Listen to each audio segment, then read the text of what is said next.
Hello दोस्तों, हाजिर हूँ मैं एक नई स्टोरी के साथ में। And I hope you will enjoy this story. So let's begin. आइए सुनते हैं ये स्टोरी। सो दोस्तों, एक बार एक लड़की होती है जो अपने पेरेंट्स के साथ में आर्ग्यूमेंट करती है एक पार्टी में जाने के लिए। वो लड़की बहुत ज़्यादा प्रोटेक्टिव होती है उसकी पेरेंट्स के द्वारा, यानी कि उसके पेरेंट्स जो होते हैं उसको केयर करते हैं, उसकी प्रोटेक्ट करते हैं उसको। तो उसके पेरेंट्स उसको इनकार कर देते हैं उस पार्टी में जाने के लिए। तो लड़की नाराज हो जाती है और गुस्से में अपने रूम में जा कर के बंद हो जाती है। पर फिर वो सोचती है कि मैं चुपके से इस घर से निकलकर ये पार्टी ज्वाइन करूँगी। अब उसने डिसाइड किया और अपनी ड्रेस वगैरह चेंज करने के बाद में घर की पिछली विंडो से वो निकल पड़ी। और जैसे ही वो निकल के गई वहाँ से, उसने पार्टी ज्वाइन की। वहाँ पर वो एक लड़के से मिली। कुछ देर उस लड़के से बात करने के बाद उन दोनों की आपस में बॉन्डिंग हुई और वो लड़का बहुत ज़्यादा ड्रंक था। तो लड़का उसको फिर एक दूसरी पार्टी में जाने के लिए ऑफर करता है, जो कि उसके दोस्तों की पार्टी थी। तो वो लड़की हैप्पीली उसको एक्सेप्ट कर लेती है और उसके साथ दूसरी पार्टी में चली जाती है। अब जैसी दूसरी पार्टी खत्म होने के बाद वो वापस लौट रहे थे, तो वो लड़का चलने काबिल नहीं था क्योंकि उसने ड्रंक बहुत कर रखी थी। वो अपनी कार तक आने के काबिल ही नहीं था। तो वो लड़की नोटिस कर रही थी कि बहुत ज़्यादा ड्रंक है। वो उसको कुछ धीमे से कहना चाहती थी कि वो खुद चली जाएगी, पर लड़का हंसा और बोला कि स्टूपिड मत बनो, तुम मेरे साथ आओ, मैं तुमको ड्रॉप कर दूंगा। अब लड़की उसकी कार में बैठ गई और वो नोटिस करने लगी कि ये लड़का अपनी ड्राइविंग पर फोकस नहीं कर रहा है और बहुत फास्ट ड्राइविंग कर रहा है। लड़की उसको बोलती है स्लो डाउन करने के लिए, पर वो उसको इग्नोर कर देता है। सो सडनली उनके साथ एक बहुत खतरनाक एक्सीडेंट हो जाता है। एक्सीडेंट होने के बाद में लड़की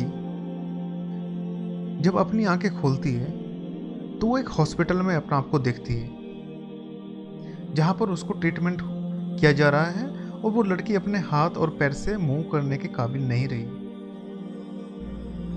सो जब वो आंखें खोलती है, हॉस्पिटल की नर्स उसको बोलती है कि तुम एक हेड कॉलोनसी से गुजर रही हो और तुम्हारे सर में चोट आई है।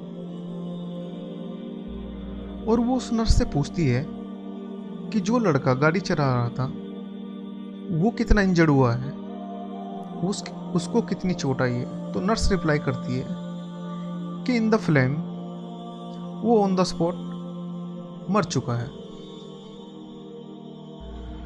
तो फिर उस लड़की ने उस नर्स से पूछा कि जो दूसरी कार थी जिनसे हम टकराए हैं उनका क्या हुआ। सो नर्स रिप्लाई करती हैं कि वो भी ऑन द स्पॉट सब कुछ डेड हो गया, सब लोग मर चुके हैं, सिर्फ तुम जिंदा हो। अब वो लड़की रोने लगी और वो जान चुकी थी कि कुछ मिनटों के बाद वो भी मर जाएगी। उससे पहले वो नर्स से रिक्वेस्ट करती है कि वो मेरे पेरेंट्स को एक मैसेज देंगे, जो कि वो प्रॉमिस करे कि वो ज़रूर मैसेज उसके पेरेंट्स तक पहुंचाए। वो नर्स को बोलती है कि मेरे पेरेंट्स को बोलना कि मैं आई एम सो सॉरी, मैं आपके रूल्स को डिसओबे किया और मैं बिना बताए आपको पार्टी में गई। नर्स बिना रिप्लाई देते हुए उसके सर को मसलने लगती है और उनको रेस्ट करने के लिए बोलती है। सो कुछ मिनटों के अंदर वो लड़की मर जाती है। नर्स उदास मूड में रिटर्न होती है तो डॉक्टर उसको पूछता है, डॉक्टर उसके करीब आता है और पूछता है कि जिस लड़की ने जो तुम्हें मैसेज देने को बोला है उसके पेरेंट्स को, तुमने उसका रिप्लाई उसको क्यों नहीं दिया, प्रॉमिस क्यों नहीं किया। तो नर्स डॉक्टर को रिप्लाई करती है कि मैं आपको क्या बोलूँ, मुझे कुछ समझ नहीं आ रहा है कि जिस गाड़ी से इनका एक्सीडेंट हुआ है वो दूसरी गाड़ी इसके पेरेंट्स की थी और इसके पेरेंट्स भी ऑन द स्पॉट मर चुके हैं, जो इस लड़की को रात में सर्च करने के लिए निकले थे। So friends, listen to your parents, be obedient to them, whether you are agree with them or not. They love you more than anyone else and have your best interest at heart. अपने parents को प्यार करिएगा, उनकी सुनिएगा। जो भी parents बोलते हैं हमें उसको मानना चाहिए। कोई भी पेरेंट्स अपने बच्चों के लिए गलत नहीं चाहता। आई होप ये वीडियो आपको अच्छी लगी होगी और ये स्टोरी अगर थोड़ी भी अच्छी लगी तो कृपया शेयर करिएगा, अपने दोस्तों से लाइक करिएगा। और अगर आप ऐसी ही स्टोरीज और भी बहुत सारी चाहते हैं तो आप सब्सक्राइब करिएगा। Thank you. Take care.